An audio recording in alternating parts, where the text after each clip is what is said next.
This series is really adorable. This second half has been really focusing more on the cutesy side of things, more slice of life, just focusing on Sana herself having a normal home and integrating to normal society. And this episode was just full of so many moments that were just heartwarming, sweet, and left me smiling. Of course, there was some more serious stuff with the twins and their backstory with their abusive father, and literally one of them killing their abusive father with a bow, which was pretty badass, but also pretty insane to think about how young they were when they had to do that. And it's kind of, in the way they kind of framed it and animated it and shaded it with the art style, like it was so kind of like black and white, but almost like this bluish kind of color. But then you just see the blood on his hand, obviously from him smacking them around. So it's very dark in that sense, and is the whole concept of Sana more or less breaking in the sense of she has these errors where her ability will sort of activate, sometimes nothing happens, and at other times something will manifest, and she has no control over it. And, I mean, there is the more serious side to it, and of course by the end of this season, there's going to be something that pops up that is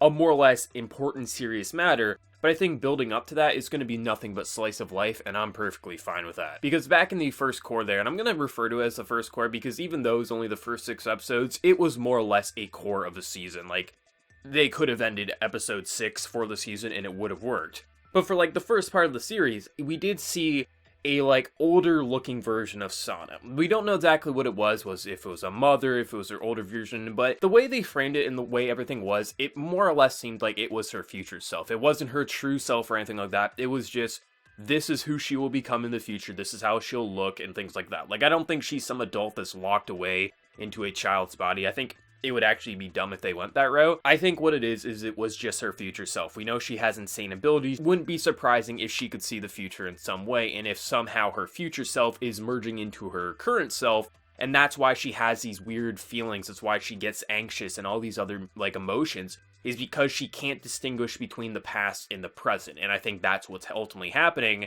And I think with her new family life, eventually she's going to be able to overcome that and accept that this is who she is. She doesn't need to try to be her older self. I think that's the route they're going to go with by the time episode 12 wraps up, but only time will tell. But this episode, pure adorable. If you followed my channel long enough, you'll know I don't like kids. I actually hate kids, but there are a few anime that really do a kid well. They don't make them annoying, they just make them cute and fun, and this is what the series is doing. I mean, the twins themselves were pretty damn adorable in this episode. They try to run away from Sana, and they're just causing all this mayhem, and the way they ultimately kind of play it off to the general public as they say they're filming a movie.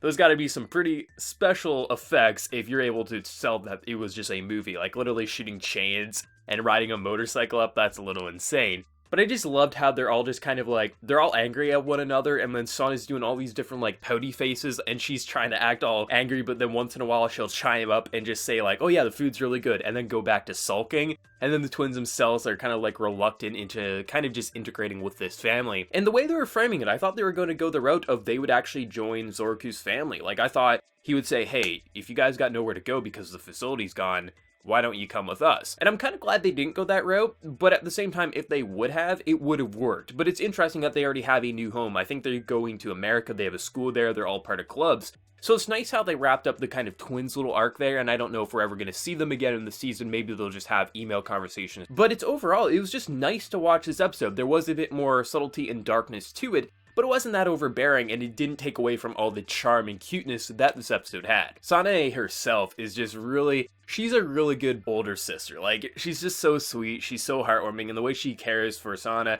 and how she just kind of loves her is really heartwarming to watch. And I love how, like, when Zouroku will be on top of the stairs listening in, it's almost like he thinks he has to intervene, but then he realizes that his granddaughter is just such a good older sister that he can just carry on with his day and go smoke a cigarette on the porch. It's really nice to watch this family. And I like how they're layering the second half. They're not going overbearing of like, oh, we have to do something crazy with the abilities, or we have to go insanely dark. Instead, they're going, off and on, we're going to sprinkle this magical element. Because this is really a slice of life series at this moment, but off and on, they're going to use her abilities. She has these arrows, so of course it's going to activate, so it's going to add this kind of spice to it. But they're not going to overbear it, I don't think. I don't think they're going to go overboard with it, and also they're going to show some of the darker sides to it, like in the case of the twins' backstory.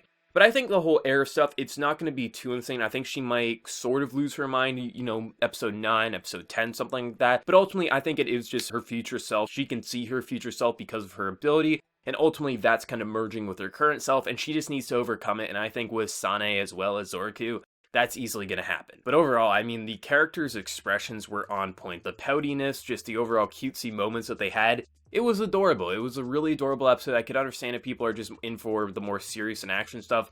They might be dropping this just because they don't like the cutesy stuff, but I personally, the cutesy stuff is far more interesting to me than the more we need to have serious exposition and just explosions. I actually really like this episode, and they're continuing on the path that I wanted them to take here, and I'm really excited for next week's episode. But let me know your thoughts down in the comment section below. Did you love the episode? Did you hate it? And what was your favorite moment in the episode? Because I think just when they're eating dinner together and then just Sana's just pouting, that shit was adorable, so I think that's probably mine. But let me know yours, and before you leave, smack that like button to show your support. If you're new to the channel, be sure to subscribe. So until next time, everyone, please take care and have a good one.